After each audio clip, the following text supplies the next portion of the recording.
Hey, what is up guys? This is Nishi from MST.TV here, back with another Market Watch episode. So today we're taking a look at a few of the cards that we've seen trending on the market over the last week or two. So I am sorry that I haven't been posting as frequently the last little while. I have exams through to the end of this week and then early on next week. So after this I won't be posting for a little bit, but I did want to highlight some of the notable changes that we've seen on the market recently, related to both competitive modern play as well as Genesis format. I did also take a look at what some of you guys had to say about the formatting for the videos and such, so I changed some things around. I think you guys will like the way that it looks now. Just let me know you guys' opinion down in the comments, and let's get started. Kicking things off, let's talk about Exo Sister Martha. So this is a card that we've seen trending recently ever since the release of Genesis format. The Exo Sister deck is a pretty strong one in the particular format, since I believe that all of the Exo Sister cards themselves don't actually cost any points.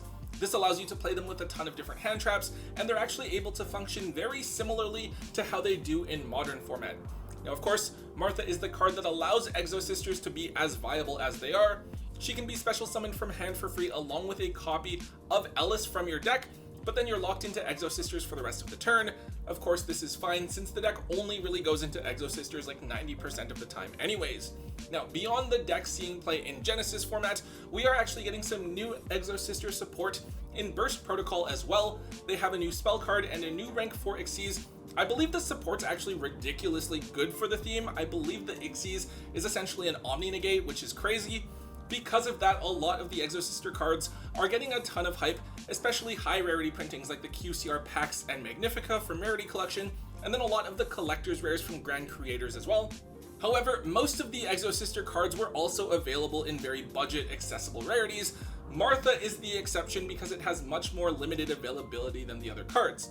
It has 2 secret rare printings from Power of the Elements, and then the 2023 tins, and then it was of course a Starlight rare in Pote as well, and then that's it. We've seen all versions of the card jump up in price over the last few days. Now the secrets had already gone from $2 up to $5 or $6 back when Genesis was first revealed, but now they've shot up even further, with the originals up at $14 and then the reprints coming in at about $10 a piece. And then the Starlights have shot up as well, going from about $80 before to now the cheapest ones on TCG Player coming in at $150.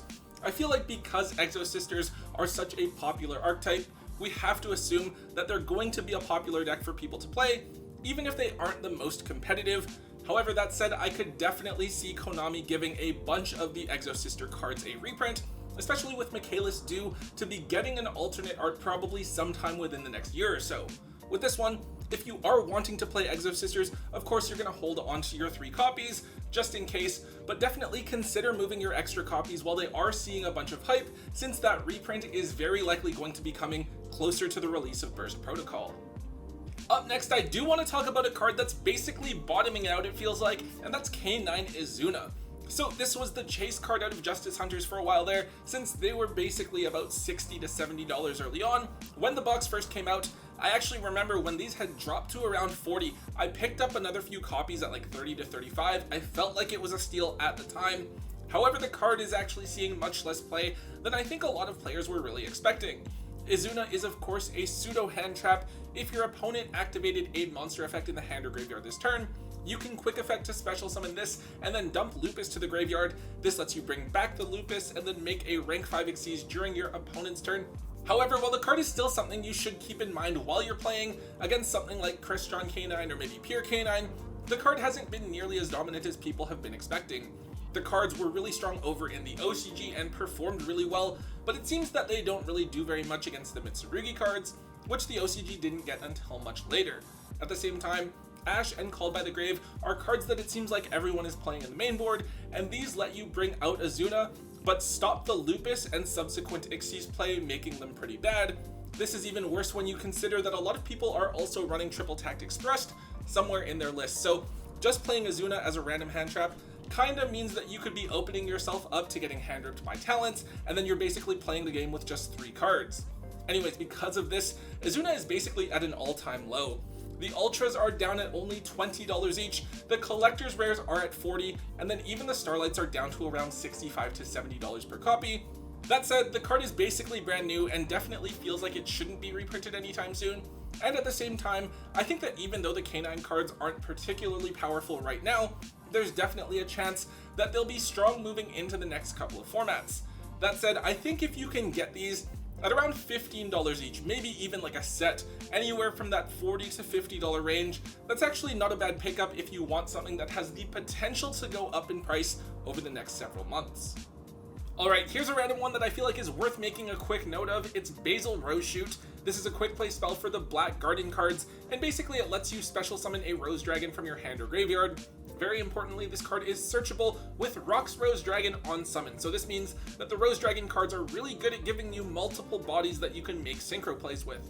Now the Black Guardian theme actually got some new support in Doom of Dimensions. I believe that a pure Rose deck actually made top 8 at a regionals in Las Vegas a couple of weeks ago. However, beyond that, the cards seem really interesting in Genesis format especially. I believe that at the YCS Anaheim, there was a really cool deck shown on stream that uses both the Rose Dragons and Dragon Rulers to build some pretty big boards. Of course, Red Rose and some other Black Garden related cards were reprinted in this year's tins, but Basal Rose Shoot was not. In fact, Basal Rose Shoot's only holo printing is from back in OTS Tournament Pack 17. Because of this, the card has jumped up in price, going from $1 or so before to now being $5 per copy. Of course, it does have 2 other common printings from Lightning Overdrive and then that year's tins. They're basically still bulk at about 25 cents each.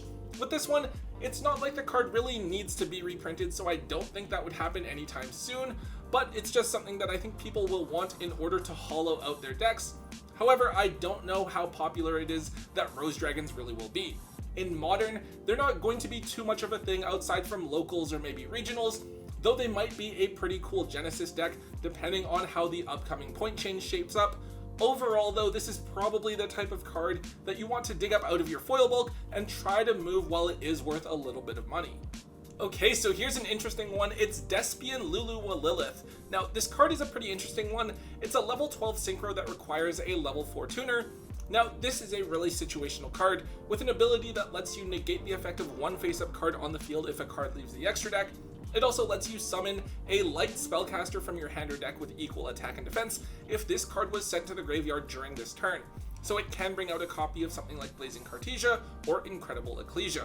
The difficult thing about this card is that the whole Fallen of Albaz theme primarily revolves around fusion monsters, so a synchro like this is extremely out of place. Because of that, the original printing of this card from back in Cyberstorm Access, as well as its reprint in the 2024 tins, have generally been pretty cheap at around $3. However, the card has been trending for the last month or so. Now this upcoming weekend we are getting the branded Chronicles structure deck coming out, which looks like a really cool product. The deck reprints most of the cards from the Fallen of Albaz theme, as well as some new cards and then some staples, so it's really easy to just pick up 3 of the structure decks and then go ahead and play.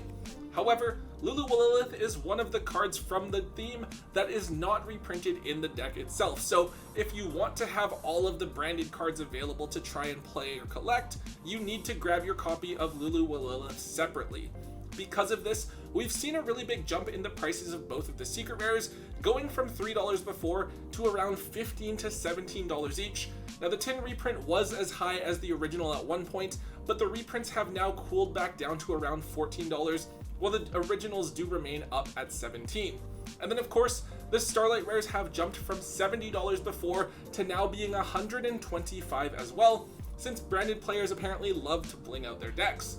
Despite this, I do think that Luluwalilith will get a reprint in some random upcoming reprint sets, since Konami will want casual or newer players to still be able to have access to all of the cards more easily. And in terms of meta relevance, even if you are playing this card, it's probably just a one-of, but for the most part this doesn't seem like something you'd really want to give any space to in any sort of branded variant. All of that said, this is another card you definitely want to try and offload this upcoming weekend, as people are picking up their structure decks and looking to complete the whole core. Alright, I think this is a pretty big one. It's Diviner of the Herald. Now, this is something I've seen coming up more and more recently. I believe the last time we saw this card seeing competitive usage was back when Voiceless Voice first came out. Now, however, it seems that players are using it in the pile deck that Triff came up with a few events ago, combining Mitsurugi Yummy with some of the Nouvelle cards. So Diviner has 2 effects that really work well in this pile. On summon, this card can send Herald of the Arclight from the extra deck to the graveyard directly to search for Habakiri, so turning on the entire Mitsurugi engine, but then it also branches into the Nouvelle cards as well.